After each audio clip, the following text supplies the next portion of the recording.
नमस्कार। Politics and beyond में आपका स्वागत है। आज पॉलिटिक्स एंड बियॉन्ड में एक्सप्लेनर्स की श्रृंखला में यह पहला वीडियो है और आज हम बात करेंगे देश में सबसे गर्मागर्म मुद्दे की, जो है वोट चोरी का मुद्दा। जैसा कि आप सभी को मालूम है, एक लंबे अरसे से भारतीय जनता पार्टी के ऊपर चुनाव को चोरी करना, वोट चोरी करना, इलेक्शंस के साथ टेम्परिंग करना, इलेक्शन में इस्तेमाल होने वाली ईवीएम मशीन्स के साथ छेड़छाड़ करना या वीवीपैट मशीन में कुछ बदलाव करना, इस प्रकार के कई आरोप लगते रहे हैं। परंतु वर्तमान समय में भारत की राजनीति में जिस मुद्दे ने सबसे ज्यादा जोर पकड़ रखा है वह है वोट चोरी। वोट चोरी ने इतना तूल पकड़ लिया है कि अब भारत के पार्लियामेंट में भी प्रधानमंत्री के सामने वोट चोर गद्दी छोड़ जैसे नारे लगने लगे हैं। भारत में ऐसी परिस्थिति कैसे आ पाई कि कोई मुद्दा सड़क से उठकर संसद तक आया और संसद में आने के साथ ही साथ पूरी देश की मीडिया में, पूरे देश के विमर्श में छा गया। तो आइए समझते हैं वोट चोरी के इस मुद्दे को। वैसे तो हर सरकार पर इलेक्शन कमीशन को दबाव में रखने की, इलेक्शन कमीशन और इलेक्शन की संस्थाओं के साथ कुछ ना कुछ टेम्परिंग करने के आरोप जब तब लगते ही रहते हैं, ये कोई नई बात नहीं है। इसी श्रृंखला में भारतीय जनता पार्टी के ऊपर 2016-2017 से ही इस प्रकार के आरोप लगते आए हैं।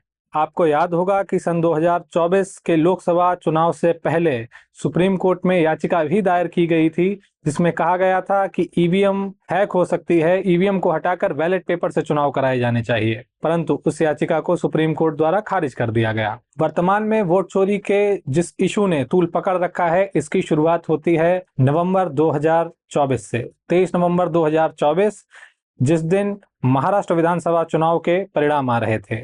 अभी हाल ही में 5 महीने पहले कांग्रेस और उसके साथियों ने लोकसभा चुनाव में 48 में से 30 सीटें जीतकर एक कीर्तिमान स्थापित किया था। वहीं भारतीय जनता पार्टी के साथी दल 48 में से मात्र 17 सीटों पर सिमट गए थे। इसीलिए सभी एग्जिट पोल्स वर्तमान विधानसभा चुनाव के लिए कांग्रेस को और उसके साथी दलों को बहुत उम्मीद भरी निगाहों से देख रहे थे। परंतु जब चुनाव के परिणाम आए तो सभी हक्के बक्के रह गए। कारण था कि जिस कांग्रेस की महाविकास अघाड़ी ने अभी हाल ही के लोकसभा चुनाव में 30 सीटें हासिल की थीं, वही 5 महीने बाद होने वाले विधानसभा चुनाव में मात्र 50 सीटों पर ही सिमट कर रह गई। महाराष्ट्र विधानसभा की 288 सीटों में 235 सीटें महायुति, जो कि भारतीय जनता पार्टी का अलायंस था, उसके पास चली गईं और मात्र 50 सीटें महाविकास अघाड़ी के पास रह गईं। जैसे ही ये चुनाव आए, जाहिर सी बात है कि ये सभी को हिला देने वाला था, सभी की अपेक्षाओं के परे ये चुनाव परिणाम थे। इसीलिए चुनाव परिणाम को देखते हुए 23 नवंबर 2024 की शाम को ही कांग्रेस पार्टी की तरफ से इन चुनाव परिणामों के विषय में कहा गया कि ये समझ में ना आने वाले परिणाम हैं। ऐसा लगता है जैसे टारगेटेड मैनिपुलेशन किया गया है इलेक्शंस में। इसके बाद 29 नवंबर 2024 को कांग्रेस ने एक मेमोरेंडम सबमिट किया इलेक्शन कमीशन के पास, जिसमें उन्होंने अपनी शिकायतें दर्ज कराई। अपने मेमोरेंडम में कांग्रेस की जो मूल शिकायतें थीं, वो सबसे पहली तो इन्फ्लेटेड वोटर रोल्स को लेके थी, क्योंकि लोकसभा चुनाव और विधानसभा चुनाव के बीच मात्र 5 महीनों के बीच उस समय कांग्रेस का मानना था कि 47 लाख के आसपास वोटर्स को ऐड किया गया है। तो मात्र 5 महीने के अंतराल में 47 लाख वोटर्स को इलेक्टोरल रोल्स में ऐड किया जाना एक महत्वपूर्ण ऑब्जेक्शन था। इसके अलावा कांग्रेस ने इस बात पर भी ऑब्जेक्शन उठाए कि 5 बजे के उपरांत बहुत हैवी वोटर टर्नआउट दिखाया गया इलेक्शन कमीशन के द्वारा, जो कि अनप्रेसिडेंटेड था, पहले ऐसा कभी नहीं हुआ था। और इसके अलावा बहुत सी शिकायतें थीं और कांग्रेस ने मांग की कि उनको इलेक्टोरल रोल प्रोवाइड कराए जाएं और साथ ही ये जो पोलिंग हुई थी इसके सीसीटीवी फुटेज उनको दिए जाएं। 29 तारीख को जब कांग्रेस ने अपना मेमोरेंडम इलेक्शन कमीशन के पास सबमिट किया, तो इलेक्शन कमीशन ने कांग्रेस पार्टी के डेलीगेशन को 3 दिसंबर 2024 को अपने यहाँ वार्ता के लिए आमंत्रित किया।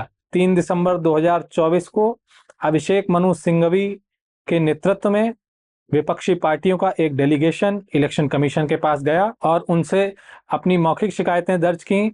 अतः उनसे एक मौखिक एक्सप्लेनेशन भी मांगा, साथ ही उनसे अपनी शिकायतों का एक रिटन एक्सप्लेनेशन भी मांगा। इसके उपरांत 20 दिसंबर 2024 को केंद्र सरकार ने कंडक्ट ऑफ इलेक्शन रूल्स 1961 में एक बहुत ही छोटा परंतु बहुत ही महत्वपूर्ण बदलाव किया। उन्होंने यह बदलाव कंडक्ट ऑफ इलेक्शन रूल्स के सेक्शन 93 के सब सेक्शन 2 के क्लॉज ए में किया, जहां पर उन्होंने मात्र 3 शब्दों को ऐड किया। यह बदलाव कंडक्ट ऑफ इलेक्शन रूल्स के सेक्शन 93 में किया गया था, जो कि इलेक्शन से संबंधित सभी कागजों के पब्लिक करने का अधिकार देते हैं। सेक्शन 93 के सब सेक्शन 2 के क्लॉज ए में एक छोटा सा बदलाव किया गया। पहले सब सेक्शन 2 का क्लॉज ए पढ़ा जाता था कि all other papers relating to the election shall be open to public inspection, परंतु इस अमेंडमेंट के बाद इसी क्लॉज को पढ़ा जाने लगा कि all other papers as specified in these rules relating to the election shall be open to the public. कहने का आशय है कि मात्र कुछ शब्द बदले गए या कुछ शब्द बढ़ाए गए इस सेक्शन में, जिन्होंने इस क्लॉज का पूरा अर्थ ही बदल कर रख दिया। As specified in these rules के बढ़ जाने से जो आशय निकल कर आया वह यह था, क्योंकि यह एक्ट 1961 में बना था और जो पेपर्स की जिनकी बात हो रही है, पेपर्स का मतलब है इंफॉर्मेशन, और जो इंफॉर्मेशन पेपर्स की बात हो रही है वो पेपर्स उस समय तक रिटन फॉर्म में ही होते थे, मतलब हार्ड कॉपी ही होती थी। परंतु जैसे ही इसका एक जनरल इंटरप्रिटेशन या मॉडर्न इंटरप्रिटेशन किया जाएगा तो पेपर्स का मतलब हो गया कि इलेक्ट्रॉनिक डेटा भी इंक्लूड होता है इलेक्टोरल रोल्स का, या जितनी भी इलेक्ट्रॉनिक इंफॉर्मेशन है रिलेटिंग टू इलेक्शन वो भी इसके एम्बिट में आ जाती है। परंतु जब इसमें ऐड कर दिया गया कि as specified in these rules, तो इसका मतलब हो गया कि इसका इंटरप्रिटेशन चला गया वापस वही 1961 में, जब सिर्फ और सिर्फ फॉर्मल पेपर्स हार्ड कॉपीज हुआ करते थे। तो मतलब 20 दिसंबर 2024 के बाद किसी को भी मात्र इलेक्शन से जुड़े उन्हीं कागजों को दिया जाना एक अधिकार स्वरूप रह गया जो कि अपने हार्ड फॉर्मेट में है, अर्थात CCTV footage, webcasting, machine readable data, electronic data, किसी प्रकार का कोई डेटा अब किसी का अधिकार नहीं रह गया था। इसके उपरांत 24 दिसंबर 2024 को इलेक्शन कमीशन द्वारा कांग्रेस डेलीगेशन द्वारा जो मेमोरेंडम सबमिट किया गया था, इसका पॉइंट बाई पॉइंट रिबटल दिया। फिर आता है 7 दिसंबर 2025, बजट सेशन चल रहा था पार्लियामेंट में। उसी समय ऑपोजिशन ने एक कंबाइंड प्रेस कॉन्फ्रेंस की, जिसमें उन्होंने पुनः महाराष्ट्र चुनाव से जुड़े वही सब मुद्दे उठाए और इलेक्शन कमीशन से रिक्वेस्ट की कि उनको महाराष्ट्र इलेक्शन से जुड़े सभी इलेक्टोरल रोल्स और सीसीटीवी फुटेज प्रोवाइड की जाएं। परंतु इलेक्शन कमीशन की ओर से इस गुजारिश पर कोई ध्यान नहीं दिया गया। फिर आती है तारीख 30 मई 2025। 30 मई 2025 को इलेक्शन कमीशन फिर अपने अधिकारियों को एक बहुत महत्वपूर्ण आदेश देती है। इलेक्शन कमीशन इस आदेश में अपने अधिकारियों से कहती है कि चुनाव की प्रक्रिया के उपरांत जितने भी सीसीटीवी फुटेज हैं, वीडियो डेटा है, वेबकास्टिंग डेटा है, उसको 45 दिनों के भीतर डिस्ट्रॉय कर देना चाहिए यदि चुनाव परिणामों के खिलाफ कोई याचिका दायर नहीं की गई है। तो ये एक बहुत महत्वपूर्ण बदलाव था। फिर 7 जून को कांग्रेस के नेता राहुल गांधी की ओर से इंडियन एक्सप्रेस में एक आर्टिकल पब्लिश किया गया और इस आर्टिकल में महाराष्ट्र चुनाव, भारत में हो रही वोट चोरी और इलेक्शन कमीशन के ऊपर गंभीर सवाल उठाए गए। राहुल गांधी ने भारत में हो रही वोट चोरी को 5 स्टेप्स में समझाने का प्रयास किया। राहुल गांधी का मानना है कि इस वोट चोरी के मार्ग में सबसे पहला कदम चीफ इलेक्शन कमिश्नर के अपॉइंटमेंट के लिए गठित किया गया पैनल को लेकर थी। आपको बता दें कि सन 2023 में सुप्रीम कोर्ट ने एक गाइडलाइन जारी की थी, जिसमें सुप्रीम कोर्ट का कहना था कि मुख्य चुनाव आयुक्त के अपॉइंटमेंट के लिए एक पैनल गठित होना चाहिए, जिसमें prime minister, leader of opposition और साथ में चीफ जस्टिस ऑफ इंडिया मिलकर मुख्य चुनाव आयुक्त को चुनने का निर्णय करें। इसके उपरांत 2023 में चीफ इलेक्शन कमिश्नर के अपॉइंटमेंट को लेकर केंद्र सरकार एक कानून लेकर आई। उस कानून में चीफ इलेक्शन कमिश्नर के अपॉइंटमेंट के पैनल में 3 लोगों को प्रस्तावित किया गया। पहला प्राइम मिनिस्टर, दूसरा लीडर ऑफ ऑपोजिशन और तीसरा लॉ मिनिस्टर ऑफ इंडिया। तो ऑपोजिशन का कहना है, मतलब कांग्रेस का कहना है, क्योंकि पैनल में 3 लोग हैं और 3 में से 2 लोग सरकार के ही हैं, मतलब लॉ मिनिस्टर और प्राइम मिनिस्टर, जाहिर सी बात है कि एक ही कैबिनेट के 2 मंत्री हैं, तो लीडर ऑफ ऑपोजिशन की आवाज दब जाएगी चुनाव आयुक्त के अपॉइंटमेंट को लेकर। ये कंटेंशन है लीडर ऑफ ऑपोजिशन का, मतलब राहुल गांधी का। परंतु यहाँ पर आपको ये भी बताते चलें कि सन 2023 से पूर्व मुख्य चुनाव आयुक्त के अपॉइंटमेंट को लेकर ना तो कोई लॉ था, ना ही कोई कन्वेंशन था। यह सिर्फ और सिर्फ केंद्र सरकार का एक अधिकार क्षेत्र था कि वह अपनी इच्छा से किसी को भी मुख्य चुनाव आयुक्त घोषित कर सकती थी। परंतु केंद्र सरकार ने ही 2023 में लॉ लाकर उस पैनल में लीडर ऑफ ऑपोजिशन को भी शामिल किया। वोट चोरी के मार्ग में दूसरी सीढ़ी राहुल गांधी इलेक्टोरल रोल्स में छेड़छाड़ को बताते हैं। राहुल गांधी का आरोप है कि इलेक्टोरल रोल्स में भारी संख्या में फर्जी और डुप्लीकेट वोटरों को शामिल किया गया है। अपने आर्टिकल में इस छेड़छाड़ का आरोप देते हुए वे बताते हैं कि कैसे सन 2024 में हुए लोकसभा चुनाव में महाराष्ट्र में टोटल वोटरों की संख्या 9.29 करोड़ थी। वही विधानसभा चुनाव आते आते अगले 5 महीनों में वह संख्या बढ़कर 9.70 करोड़ हो गई। मतलब करीबन 41 करोड़ वोटर्स मात्र 5 महीने में बढ़ा दिए गए। तो राहुल गांधी का कहना है कि इलेक्शन कमीशन यह जानबूझकर कर रहा है जिससे कि भाजपा के पक्ष में झूठे वोट डाले जा सकें। इसके अलावा वोट चोरी की दिशा में बहुत बढ़ा चढ़ाकर वोटर टर्नआउट को दिखाना राहुल गांधी तीसरी सीढ़ी बताते हैं। और उन्होंने इसका उदाहरण देते हुए बताया है कि कैसे सन 2019 के लोकसभा चुनाव में 60.46% प्रोविजनल टर्नआउट हुआ था और जो फाइनल टर्नआउट था, मतलब पूरे दिन के टर्नआउट के बाद जो फाइनल टर्नआउट माना गया उसको 61.10% माना गया। जो प्रोविजनल टर्नआउट और फाइनल टर्नआउट में डिफरेंस था वो 0.64% का था। वही 2024 में यह टर्नआउट 58.22% से बढ़कर 66.05% हो गया। मतलब 7.83% का अंतर रहा प्रोविजनल टर्नआउट और फाइनल टर्नआउट में, जो कि अनप्रेसिडेंटेड था। इससे पहले ऐसा कभी नहीं हुआ था। वोट चोरी की दिशा में अगली सीढ़ी को राहुल गांधी बताते हैं कि टारगेटेड कॉन्स्टिट्यूएंसीज में टारगेटेड बूथ्स पर, जहां पर भाजपा ने पिछले लोकसभा चुनाव में बहुत कमजोर प्रदर्शन किया था, वहां पर फर्जी वोटिंग करवाई गई इन इलेक्टोरल रोल्स के माध्यम से। ऐसी ही एक कामथी विधानसभा असेंबली का उदाहरण राहुल गांधी ने अपने आर्टिकल में दिया है। राहुल गांधी बताते हैं कि लोकसभा के चुनाव में कांग्रेस को कामथी विधानसभा में 1.36 लाख वोट मिले थे और वहीं विधानसभा के चुनाव में 1.34 लाख वोट मिले थे। मतलब लोकसभा चुनाव और विधानसभा चुनाव में वोट में बहुत कम अंतर था।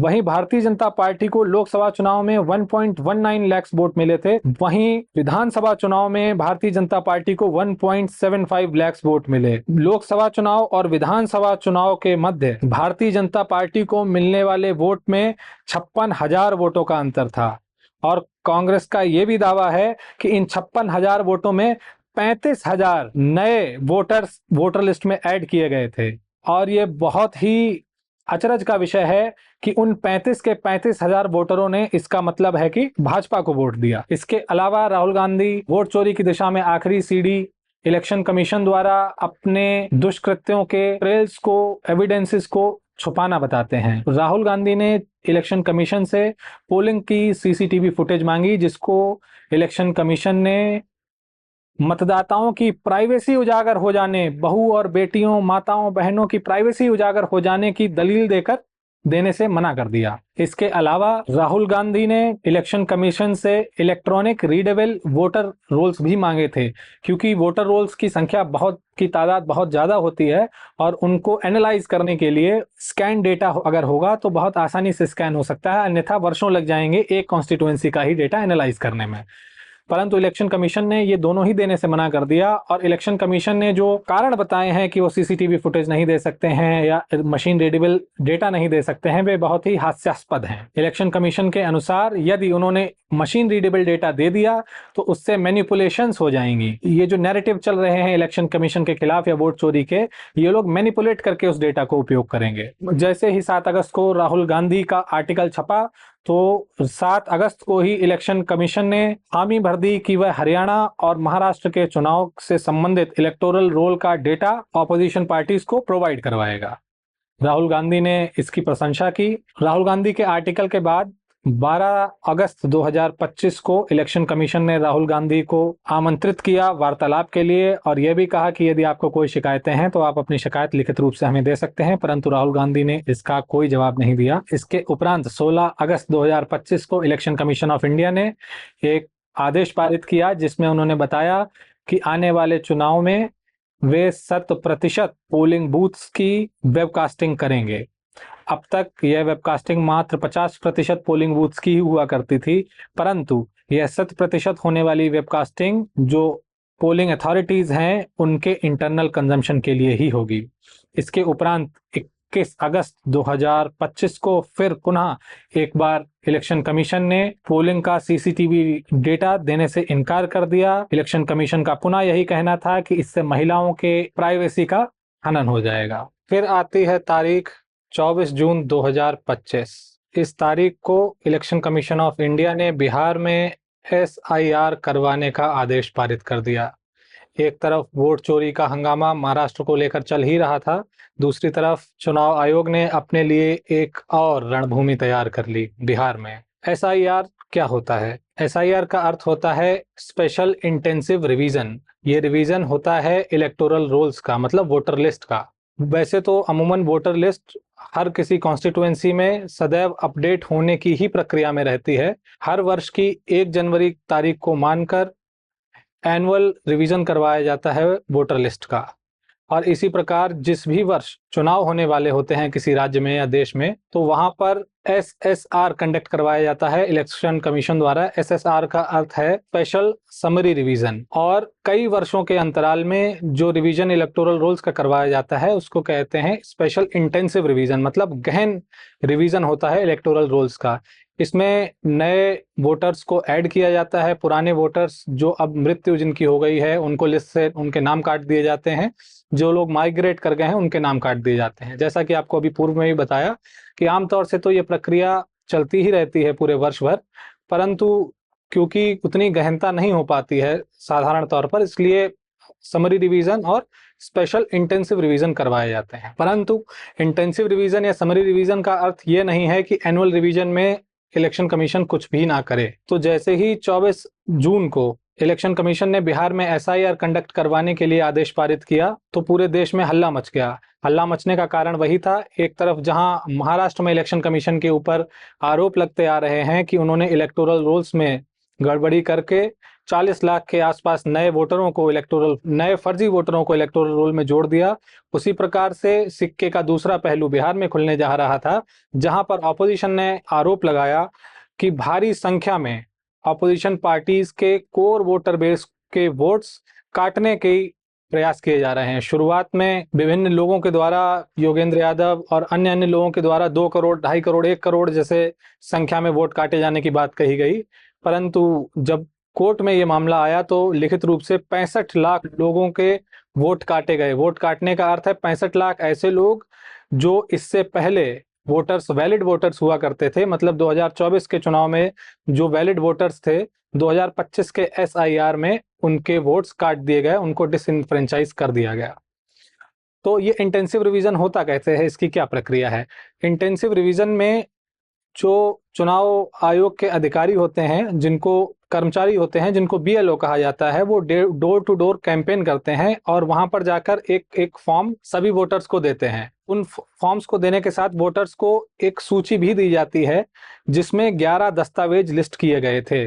दस्तावेज इसलिए कि उन 11 में से एक दस्तावेज फॉर्म भरने के साथ ही साथ वोटर्स को इलेक्शन कमीशन को वापस करनी होती है, मतलब BLO को वापस फॉर्म जब सबमिट किया जाएगा तो उस सूची में से, उन 11 दस्तावेजों की सूची में से कोई एक चीज कम से कम उनको एड्यूस करनी होती है अपने फॉर्म के साथ। और जो विवाद का मुद्दा बना बिहार में SIR को लेकर वो यह था कि बिहार में इलेक्शन कमीशन ने आधार कार्ड, राशन कार्ड और एपिक ID नंबर, तीनों जो आमतौर पर लोगों के पास उपलब्ध होते हैं कागज, वो लेने से मना कर दिया था। मतलब उस 11 दस्तावेजों की सूची में आधार कार्ड, राशन कार्ड और एपिक ID नंबर इंक्लूडेड नहीं थे। इस सब को लेकर बहुत ही हल्ला मच गया देश में, गर्मा गर्मी बिहार में प्रारंभ हो गई। चुनाव आयोग के लिए एक और रणभूमि का फ्रंट खुल गया।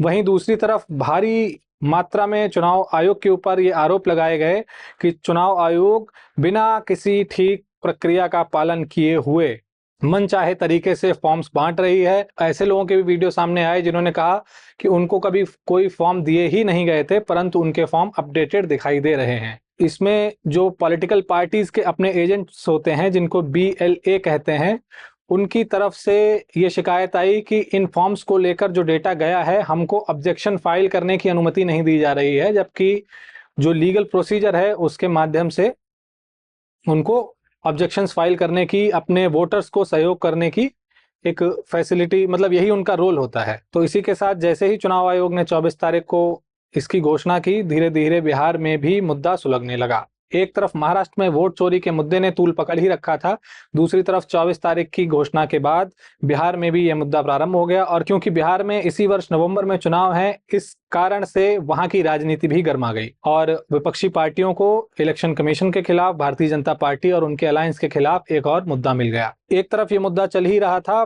5 जुलाई 2025 को ADR, association for democratic reforms नामक NGO ने सुप्रीम कोर्ट में एक याचिका दायर की और याचिका में बिहार में हो रहे SIR के ऊपर कई प्रश्न खड़े किए। वैसे तो प्रश्न बहुत सारे थे, लेकिन उनके मूल कंटेंशन जो थे वो 3 थे। पहला तो ये कि इलेक्शन कमीशन की पावर को चैलेंज किया गया कि भाई इनको SIR कराने का अधिकार भी है या नहीं। दूसरा चैलेंज, जिस प्रक्रिया के साथ, जिस मैनर में SIR कंडक्ट कराया जा रहा था उसके ऊपर उठाए गए। और तीसरा प्रश्न, SIR कंडक्ट होने की टाइमलाइन पर कराए गए। टाइमलाइन का विषय महत्वपूर्ण है। आपको बताते चलें कि सन 2005 में जब अरुणाचल प्रदेश में SIR होने की बात हुई थी, तो क्योंकि उसी वर्ष अरुणाचल प्रदेश में चुनाव होने वाले थे, इसका हवाला देते हुए SIR को पोस्टपोन कर दिया गया था। परंतु यहीं बिहार में जबकि नवंबर में चुनाव होने हैं, तो इलेक्शन कमीशन फिर भी 1 जून की क्वालिफाइंग डेट मानकर अभी SIR कंडक्ट करवा रहा है। इसके ऊपर काफी एप्रीहेंशन उठाए गए। ऑपोजिशन का भी यही कहना है कि आपको इलेक्टोरल रोल्स में बदलाव करने की इतनी क्या आवश्यकता आन पड़ी कि आप चुनाव से पहले ही करवा रहे हैं। यह एक तरीके से निशाना है इलेक्शन कमीशन के ऊपर कि वे भारतीय जनता पार्टी के पक्ष में ऑपोजिशन पार्टीज के वोट बैंक के वोट काटना चाहती है। वहीं दूसरी तरफ भारतीय जनता पार्टी ऑपोजिशन के ऊपर यह आरोप लगा रही है क्योंकि SIR होने से बांग्लादेशी और घुसपैठिए जितने भी बिहार में रह रहे हैं उनके वोट कट जाएंगे, इसलिए ऑपोजिशन को परेशानी है। तो ऑपोजिशन चाहती नहीं है कि कैसे भी वोट काटे जाएं और ऑपोजिशन भी इस मौके का फायदा उठाकर यह कहने का प्रयास कर रही है कि यहाँ बिहार में इलेक्शन कमीशन चाहते ना चाहते NRC लागू कर रही है, क्योंकि इलेक्शन कमीशन ने दस्तावेजों की जो सूची बताई है उनमें आधार कार्ड नहीं है और आधार कार्ड नागरिकता का भी कोई प्रूफ नहीं है। इसलिए यदि कोई यहाँ का नागरिक नहीं है, ये सिद्ध नहीं कर पाता है, यदि उसके पास कागज नहीं है, क्योंकि बिहार में बाढ़ आती रहती है, बिहार की अपनी समस्या है, ज्यादातर लोग माइग्रेंट्स हैं, कम पढ़े लिखे हैं, तो इसका मतलब जो लोग उन 11 में से एक भी दस्तावेज दे नहीं पाएंगे, अर्थात वो लोग भारत के नागरिक ही नहीं है क्या, इसी आधार पर उनका वोट काटा जा रहा है। तो ये एक प्रकार से NRC लागू कर देना हुआ। तो राजनीतिक उथल पुथल प्रारंभ हो गई, एक दूसरे के ऊपर छींटाकशी प्रारंभ हो गई। इसी सब के बीच 5 जुलाई को सुप्रीम कोर्ट में याचिका दायर की गई। 5 जुलाई 2025 को जो याचिका दायर की गई थी, उसको 7 जुलाई 2025 को सुप्रीम कोर्ट ने लीव दे दी। मतलब सुप्रीम कोर्ट ने स्वीकार कर लिया कि ठीक है, हम आपकी याचिका सुनेंगे। इसके उपरांत 10 तारीख को दोनों पार्टीज को बुलाया गया, मतलब इलेक्शन कमीशन और ADR के लोग, दोनों पार्टीज के वकील आए। उन्होंने आपस में प्रामा फेसाई ऊपरी तौर पर अपनी बातें कही, जिसको देखते हुए इलेक्शन कमीशन से सुप्रीम कोर्ट ने काउंटर एफिडेविट जमा करने के लिए कहा और वहीं ADR से 28 जुलाई 2025 को अपना रिजॉइंडर जमा करने के लिए कहा। और इसके साथ ही सुप्रीम कोर्ट ने इलेक्शन कमीशन से ये गुजारिश की कि यदि संभव हो सके तो आप अपनी जो दस्तावेज की सूची है उसमें आधार कार्ड, राशन कार्ड और एपिक ID नंबर को भी बढ़ा लीजिए।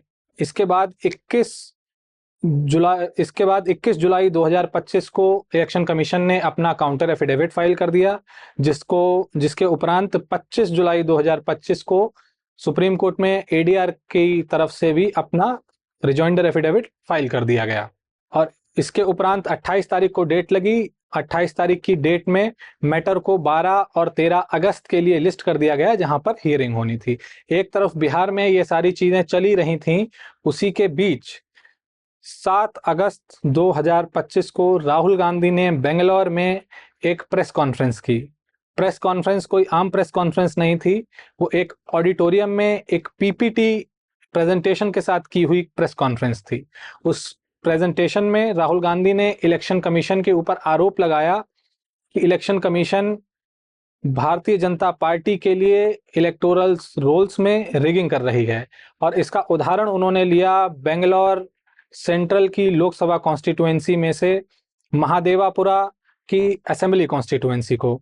उन्होंने वहां की असेंबली कॉन्स्टिट्यूएंसी के डेटाज उठाए और उन डेटा को पब्लिक के सामने रखते हुए बताया कि कैसे 1 लाख से ज्यादा वोट्स डुप्लीकेट हैं, फर्जी हैं, फॉल्टी हैं, उनका एड्रेस गलत है, या फिर जहां पर फॉर्म 6 का दुरुपयोग किया गया है। फॉर्म 6 आपको बताते चलें कि फॉर्म 6 वो फॉर्म होता है जब कोई वोटर पहली बार अपना वोट बनवाता है तो उसको फॉर्म 6 भरना पड़ता है। तो राहुल गांधी ने कई ऐसे एग्जाम्पल्स दिखाए। उन्होंने 30,000 से अधिक वोटरों की एक स्पाइरल दिखाई और उसमें से कई वोटर्स के नाम लेकर और उनकी तरफ इंगित करके बताया कि कैसे कोई 85 साल का, 75 साल का या 95 साल का व्यक्ति है जो पहली बार वोट डालने जा रहा है। राहुल गांधी ने उस प्रेस कॉन्फ्रेंस में इलेक्शन कमीशन के ऊपर ये भी आरोप लगाए, और आरोप क्या लगाए, उन्होंने स्वयं प्रमाण देते हुए चीजें सामने रखी कि कैसे एक महिला के 2 वोट बने हुए हैं और कैसे कि एक एड्रेस पर 80 लोगों के वोट रजिस्टर्ड हैं और कुछ ऐसे एड्रेसेस हैं जहां पर सिर्फ 0 लिखा हुआ है। इन्हीं सब सवालों के प्रति उत्तर में इलेक्शन कमीशन ने 17 अगस्त 2025 को प्रेस कॉन्फ्रेंस की। उस पर अभी हम बाद में आएंगे। और राहुल गांधी द्वारा उठाए गए प्रश्नों का उत्तर देने का प्रयास उस प्रेस कॉन्फ्रेंस में किया गया। एक तरफ राहुल गांधी ने इलेक्शन कमीशन के ऊपर ये भारी आरोप लगाए और आरोप के साथ ही साथ उन्होंने स्पष्ट रूप से ये बताया कि election commission machine readable data क्यों प्रोवाइड नहीं कर रही है। जैसा कि आपको पहले बताया था, पहले तो इलेक्शन कमीशन वोटर्स का डेटा ही प्रोवाइड करने के लिए तैयार नहीं थी, परंतु उसके बाद उसने हामी भरी। और जहां इलेक्शन कमीशन ने वोटर्स का डेटा भी प्रोवाइड किया वो बिल्कुल हार्ड फॉर्म में किया था, मतलब वो डेटा मशीन रीडेबल नहीं था, उसको आप स्कैन करके एक साथ एनालाइज नहीं कर सकते हो। और राहुल गांधी ने पिक्चर दिखाई कि एक असेंबली कॉन्स्टिट्यूएंसी में करीब 7 फुट ऊंचे 2 से 2.5 पाइल कागज थे जिनमें से आपको तलाशना होता है, एक एक वोटर को वेरीफाई करना होता है। राहुल गांधी का कहना है कि यदि यही डेटा उनको सॉफ्ट कॉपी में या मशीन रीडेबल फॉर्म में मिल जाए तो एनालाइज करने में बहुत आसानी हो जाएगी। इलेक्शन कमीशन किसी भी प्रकार से मशीन रीडेबल डेटा प्रोवाइड करने के लिए तैयार नहीं है। वहीं दूसरी ओर राहुल गांधी ने सीसीटीवी फुटेज ना मिलने पर भी प्रश्न चिन्ह खड़े किए, जैसा कि उन्होंने पहले अपने इंडियन एक्सप्रेस के आर्टिकल में भी सवाल उठाए थे। राहुल गांधी की इस प्रेस कॉन्फ्रेंस के बाद 10 अगस्त 2025 को इलेक्शन कमीशन ने राहुल गांधी को एक अनसाइंड नोटिस भेजा जिसमें उनसे कहा गया कि जो भी एलिगेशंस आपने अपनी प्रेजेंटेशन के दौरान हम पर लगाई थी, आप उनके डॉक्यूमेंट्स हमको भेजिए। परंतु राहुल गांधी ने उसका कोई रिस्पॉन्स नहीं दिया। इसके साथ ही 13 अगस्त 2025 को भारतीय जनता पार्टी के नेता अनुराग ठाकुर की तरफ से भी राहुल गांधी पर पलटवार करने के लिए एक प्रेस कॉन्फ्रेंस की गई। परंतु आश्चर्य की बात है कि उस प्रेस कॉन्फ्रेंस में भाजपा नेता अनुराग ठाकुर ने भी रायबरेली, वायनाड, मैनपुरी जैसी कॉन्स्टिट्यूएंसीज में फर्जी वोटर होने के प्रमाण स्पष्ट किए। उन्होंने भी एक पीपीटी दी। उन्होंने बताया कि कैसे राहुल गांधी, प्रियंका गांधी और अखिलेश यादव की कॉन्स्टिट्यूएंसी और कन्नौज डिंपल यादव की कॉन्स्टिट्यूएंसी में कितने सारे फर्जी वोटर हैं।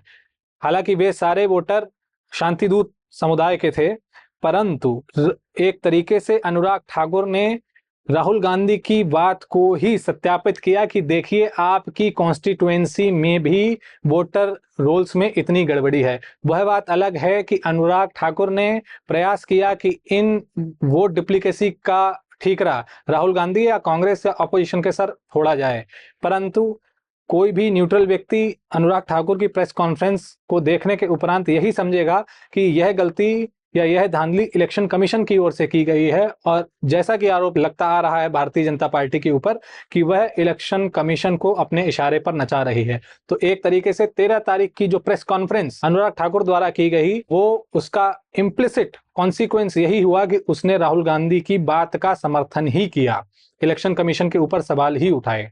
राहुल गांधी की प्रेस कॉन्फ्रेंस के उपरांत इलेक्शन कमीशन ने राहुल गांधी से कहा कि वो एफिडेविट पर अपनी बात कहें और शिकायत दर्ज करें। परंतु जब यही बात अनुराग ठाकुर ने 13 तारीख को कही तो अनुराग ठाकुर से इलेक्शन कमीशन ने कोई एफिडेविट नहीं मांगा, जबकि अनुराग ठाकुर भी डेटा दे रहे थे जहां पर डुप्लीकेट वोटर्स, गलत एड्रेस के वोटर्स या फर्जी वोटर होने के आरोप लगाए गए थे। इलेक्शन कमीशन का ये दोहरा रवैया यहाँ पर स्पष्ट हुआ।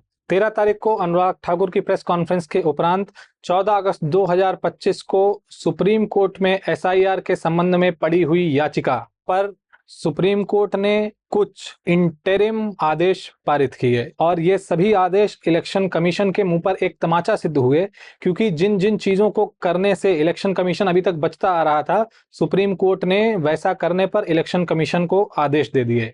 जैसे कि ऑपोजिशन पार्टीज डिमांड कर रही थी कि इलेक्शन कमीशन वो उन वोटर्स की लिस्ट, उन वोटर्स का नाम पब्लिश करे जिनके वोट्स काट दिए गए थे, परंतु इलेक्शन कमीशन इस बात के लिए बिल्कुल भी राजी नहीं हो रहा था। परंतु 14 अगस्त को सुप्रीम कोर्ट ने इलेक्शन कमीशन को ये आदेश दिए कि वो सभी काटे गए नाम वाली सूची को इंटरनेट पर अपलोड करे, उसको एपिक आईडी नंबर से खोजा जा सके, साथ ही सभी पंचायतों के बाहर उस लिस्ट को चस्पा किया जाए नोटिस बोर्ड पर, और जितने भी मुखपत्र हैं सरकार के, उन सभी जैसे रेडियो, वेबसाइट, टेलीविजन या जितने भी मुखपत्र हो सकते हैं, उनके माध्यम से सरकार मतलब कि इलेक्शन कमीशन ये मैसेज पहुंचाने की कोशिश करे लोगों तक कि हमने ये डेटा पब्लिश कर दिया है। अभी तक इलेक्शन कमीशन जिस डेटा को ना पब्लिश करने के लिए इतनी जद्दोजहद कर रहा था, सुप्रीम कोर्ट ने फटकार लगाकर वह डेटा इलेक्शन कमीशन से जबरदस्ती पब्लिश करवा लिया। इसके साथ ही सुप्रीम कोर्ट ने इलेक्शन कमीशन को आदेश दिया कि वह अपनी 11 दस्तावेजों वाली सूची के साथ ही आधार कार्ड को भी सम्मिलित करें। अर्थात अब कोई अपना इन्यूमरेशन फॉर्म अगर सबमिट करता है बीएलओ को, तो वो आधार कार्ड को एज ए वैलिड प्रूफ अपनी आइडेंटिटी का दे सकेगा। इलेक्शन कमीशन इस बात को लगातार नकारता आ रहा था। जब पिछली 10 जुलाई को सुप्रीम कोर्ट ने इलेक्शन कमीशन से एक तरीके से सजेस्ट किया था इलेक्शन कमीशन को कि आप आधार कार्ड, राशन कार्ड और एपिक आईडी नंबर को भी स्वीकार कर लीजिए, तो उसके विरोध में अपना एफिडेविट फाइल किया था इलेक्शन कमीशन ने। परंतु 14 तारीख को स्पष्ट शब्दों में सुप्रीम कोर्ट ने इलेक्शन कमीशन को यह आदेश दिया कि वे आधार कार्ड को भी स्वीकार करें। इसके साथ ही सुप्रीम कोर्ट ने इलेक्शन कमीशन को यह भी आदेशित किया कि वह इन सभी चीजों की कंप्लायंस रिपोर्ट अगली तारीख मतलब 22 अगस्त 2025 को कोर्ट के सामने रखें। इसके उपरांत 17 अगस्त 2025 को जब राहुल गांधी बिहार में अपनी वोटर अधिकार यात्रा का आगाज कर रहे थे, उसी दौरान दिल्ली में इलेक्शन कमीशन ने रविवार के दिन एक प्रेस कॉन्फ्रेंस की। उस प्रेस कॉन्फ्रेंस में देश के सभी गणमान्य पत्र पत्रिकाओं, यहां तक कि फ्रीलांस जर्नलिस्ट को भी आमंत्रित किया गया था। इलेक्शन कमीशन की प्रेस कॉन्फ्रेंस ने पहले तो चुनाव आयोग ने अपनी बात स्पष्ट की, राहुल गांधी की प्रेस कॉन्फ्रेंस में लगाए गए आरोपों का उत्तर देने का प्रयास किया। इसके उपरांत फ्लोर को सभी पत्रकारों के लिए खोल दिया गया था। पत्रकारों ने बहुत कड़े सवाल इलेक्शन कमीशन से पूछे, जिसका उत्तर इलेक्शन कमीशन ने 5-5 के ग्रुप में दिया। सबसे पहले तो ये बताते चले आपको कि 5 के ग्रुप में किसी प्रेस कॉन्फ्रेंस में उत्तर देने के क्या लाभ होते हैं। मान लीजिए यदि किसी प्रेस कॉन्फ्रेंस में आप मुझसे 5 प्रश्न पूछते हैं और मैंने 5 प्रश्न लिख लिए हैं जिनके उत्तर मैं एक साथ देने वाला हूं, तो मैं अपनी इच्छा अनुसार 5 में से 3 के भी उत्तर दे सकता हूं, 2 के भी उत्तर दे सकता हूं, 4 के भी दे सकता हूं या 5 के ही दे सकता हूं। परंतु यदि मैं एक एक प्रश्न का उत्तर दूंगा अलग से, तो इसमें किसी के प्रश्न का उत्तर ना देना संभव नहीं हो पाता। इसके साथ ही कुछ बहुत ही महत्वपूर्ण प्रश्न जिस पर इलेक्शन कमीशन या तो चुप्पी साध गया या फिर उस बात को मोड़ गया या उसने झूठ बोला, ऐसे भी पाए गए। जिनमें से एक प्रश्न यह है कि जब इलेक्शन कमीशन से पूछा गया कि राहुल गांधी के मशीन रीडेबल फॉर्म में डेटा मांगने से पहले तक इलेक्शन कमीशन द्वारा वह डेटा मशीन रीडेबल फॉर्म में उपलब्ध करवाया जाता था, परंतु जैसे ही राहुल गांधी ने प्रेस कॉन्फ्रेंस करके मशीन रीडेबल फॉर्मेट डेटा की मांग की, वैसे ही मशीन रीडेबल फॉर्म्स वाला डेटा हटा लिया गया। इसी प्रकार से डुअल आईडी के संदर्भ में जब प्रश्न पूछा गया कि हाल ही में इलेक्शन कमीशन ने यह घोषणा की थी कि अब 100% वोटर लिस्ट डुअल आईडी से मुक्त हो गई हैं। डुअल आईडी का अर्थ है कि एक व्यक्ति का 2 बार वोटर लिस्ट पर नाम होना। इस प्रश्न के उत्तर में चुनाव आयोग ने यह स्वीकार किया कि अभी पूर्ण रूप से इस डबल आईडी के इशू को सॉल्व नहीं किया जा सका है, परंतु वहीं 4-5 महीने पहले इलेक्शन कमीशन इस बात की घोषणा कर चुका था और अपनी पीठ थपथपा चुका था कि देखिए हमने डुअल आईडी के इशू को रिजॉल्व कर दिया। इसके अलावा जब इलेक्शन कमीशन से पूछा गया कि 65 लाख वोटरों का डेटा, बिहार के 65 लाख वोटरों का डेटा जब ऑपोजिशन पार्टीज आपसे मांग रही थी तब आपने रिलीज नहीं किया, परंतु सुप्रीम कोर्ट के कहने पर आपने वो रिलीज किया, तो आपने ऐसा क्यों किया? आप चाहते तो डेटा पहले भी रिलीज कर देते। इस पर इलेक्शन कमिश्नर ने मौन साध रखा था। साथ ही मशीन रीडेबल फॉर्म में डेटा मांगने की बात को लेकर चुनाव आयोग ने बड़े ही हास्यास्पद बात कही। उन्होंने कहा कि यदि हम किसी को मशीन रीडेबल फॉर्मेट में डेटा देंगे तो वो व्यक्ति उस डेटा का मैनिपुलेशन कर सकता है। तो अब ये तो बड़ी हास्यास्पद बात है कि चुनाव आयोग अपना डेटा यदि दूसरे को देता है मशीन रीडेबल फॉर्म में जिससे वो एनालाइज कर सके, तो दूसरा व्यक्ति उस डेटा को मैनिपुलेट कर देगा। कैसे मैनिपुलेट कर देगा, ये चुनाव आयोग से ही पूछा जाए। इसके साथ ही इलेक्शन कमीशन ने electoral data machine readable format में ना देने के लिए सुप्रीम कोर्ट के 2018 के जजमेंट का हवाला दिया। कमलनाथ का ये मुकदमा था जिसमें सुप्रीम कोर्ट ने कहा था कि डेटा किस फॉर्मेट में दिया जाए ये इलेक्शन कमीशन का अपना विचार है, परंतु प्राइवेसी के हवाले को लेकर सुप्रीम कोर्ट ने कहा था कि हमको इस ओर नहीं जाना चाहिए। तो मतलब सुप्रीम कोर्ट ने प्राइवेसी की हवाले से electoral data machine readable form में देने से स्पष्ट रूप से इनकार नहीं किया था। उन्होंने इस पर कोई कमेंट करने से मना किया था, ना कि उन्होंने ये मना किया था कि आप डेटा मत दीजिए क्योंकि इससे प्राइवेसी का हनन होगा। इसके साथ ही दोबारा इलेक्शन कमिश्नर ने सीसीटीवी फुटेज के लिए वही बातें कहीं जो वो पहले कहते थे। उनका कहना था कि बहू बेटियों की प्राइवेसी का हनन होगा। अब समझ नहीं आता है कि जब इलेक्शन चल रहा होता है तो सभी मीडिया पर्सन्स कैमरे पर लाइन दिखाते हैं और लाइन में लगे हुए लोगों की सीसीटीवी फुटेज दिखाने से किसकी प्राइवेसी हनन हो जाएगी, यह बात किसी के गले के नीचे नहीं उतर। जब इलेक्शन कमीशन से प्रश्न पूछा गया कि हर साल जब एनुअल रिवीजन होता ही है, इसके उपरांत बीच बीच में स्पेशल समरी रिवीजन भी होते रहते हैं, तो ऐसा कैसे संभव हो पाया कि पिछले लोकसभा चुनाव और वर्तमान में होने वाले विधानसभा चुनाव के बीच 65 लाख लोगों को वोटर लिस्ट से हटा दिया गया। इसके जवाब में इलेक्शन कमीशन ने कहा कि क्योंकि इस बार डोर टू डोर जाकर लोगों से फॉर्म लिए जा रहे हैं, इसलिए स्पष्ट रूप से डेटा अपडेट हो पाया है कि कितने लोगों की मृत्यु हो गई, कितने लोग जगह छोड़कर चले गए। परंतु आपको बताते चलें, सुप्रीम कोर्ट में एडीआर ने अपने रिजॉइंडर में एक डॉक्यूमेंट लगाया है जो कि इलेक्शन कमीशन का पुराना नोट ही है, जिसमें यह स्पष्ट रूप से कहा गया है कि इलेक्टोरल नोट्स एक सतत अपडेट होती रहने वाली प्रक्रिया है।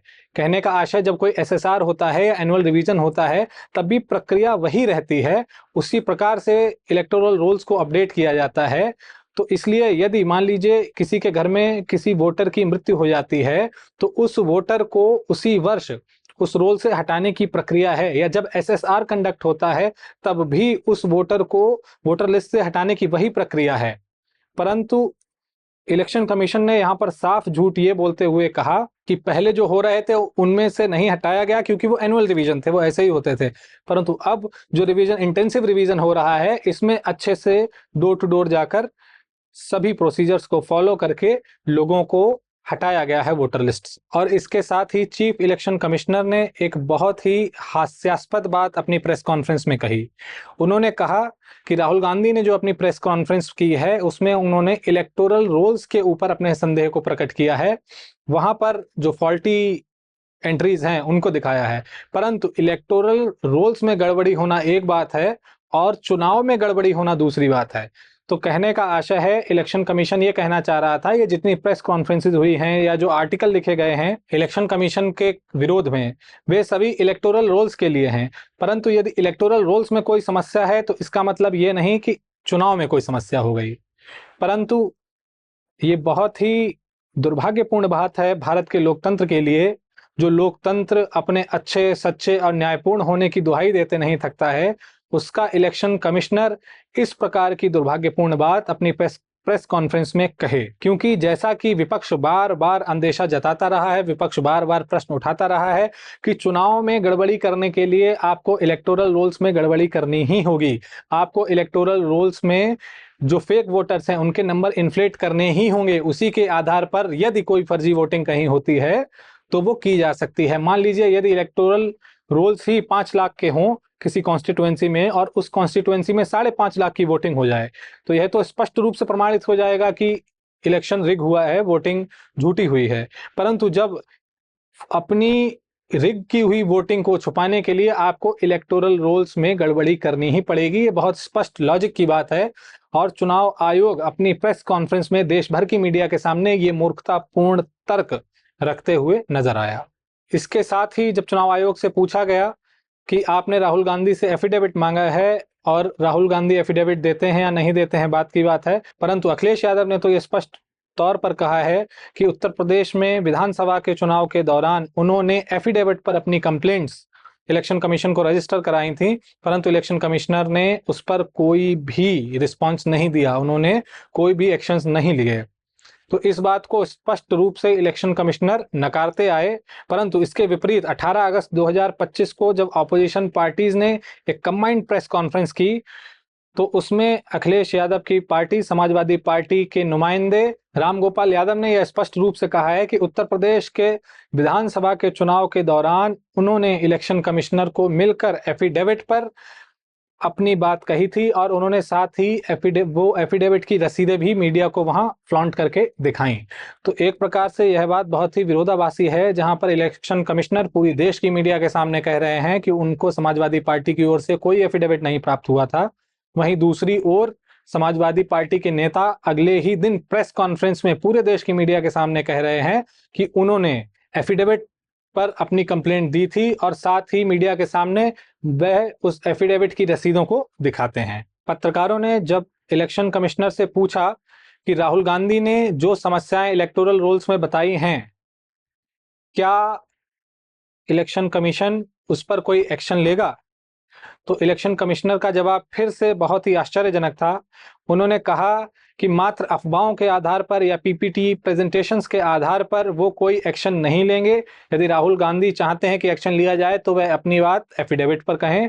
और इलेक्शन कमीशन ने साथ में यह भी कहा कि यदि वह ऐसा करें तो अफवाह मान के क्या वह 1.5 लाख लोगों को नोटिस इशू कर दें, यह बताने के लिए कि हमको बताइए कि आपका वोटर कार्ड क्यों ना फर्जी माना जाए। Chief election commissioner Gyanesh Kumar ji को यह बात सोचनी चाहिए कि एक्शन लेने का मतलब सदैव ये नहीं होता है कि आप वोटर्स को नोटिस दे दें।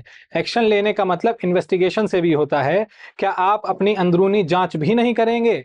जब एक विपक्ष के नेता ने पूरी देश की मीडिया के समक्ष आधिकारिक रूप से, औपचारिक रूप से आपके डेटा में, आपके इलेक्टोरल रोल्स में इतनी बड़ी गड़बड़ियां देश के समक्ष रखी हैं, इसके उपरांत भी आपकी रूह नहीं कांपती है, आपकी आत्मा आपको झकझोरती नहीं है, आप एक इन्वेस्टिगेशन करने के लिए भी राजी नहीं है सुओ मोटो, तो देश का इलेक्शन कमीशन किस दिशा में जा रहा है, उनके इस रवैये से इस बात का अंदाजा लगाया जा सकता है।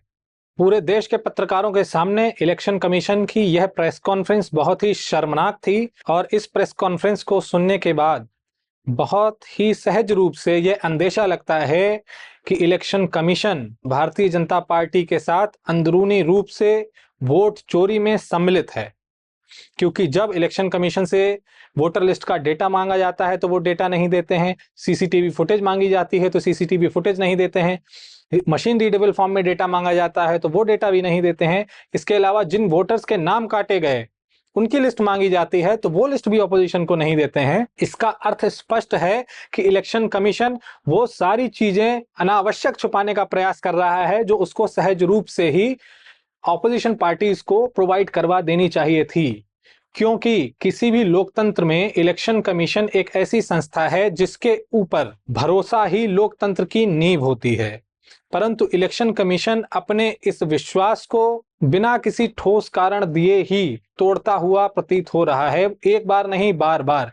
यदि इलेक्शन कमीशन के पास कुछ भी छुपाने को नहीं था तो वह CCTV footage, electoral data machine readable form में, या फिर जिन लोगों के नाम सूची से डिलीट किए गए थे उनका डेटा देने में इलेक्शन कमीशन को हिचकने की क्या आवश्यकता थी।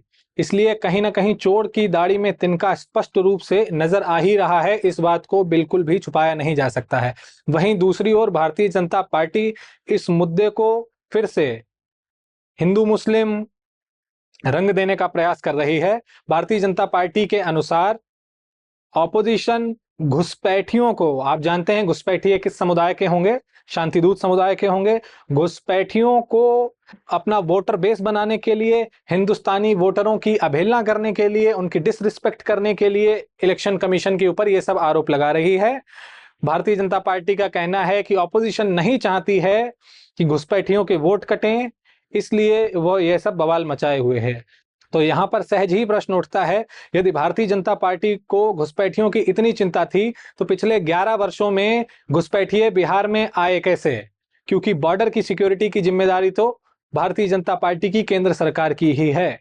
इसके अलावा क्या बिहार में चुनाव से पूर्व ही स्पेशल इंटेंसिव रिवीजन करवा के आप घुसपैठियों को हटाना चाहते हैं? यह स्पेशल इंटेंसिव रिवीजन आप 6 महीने 8 महीने पहले भी करवा सकते थे। और दिल्ली में जो घुसपैठियों को आप फ्लैट्स बनाकर दे रहे हैं, उनका क्या हुआ?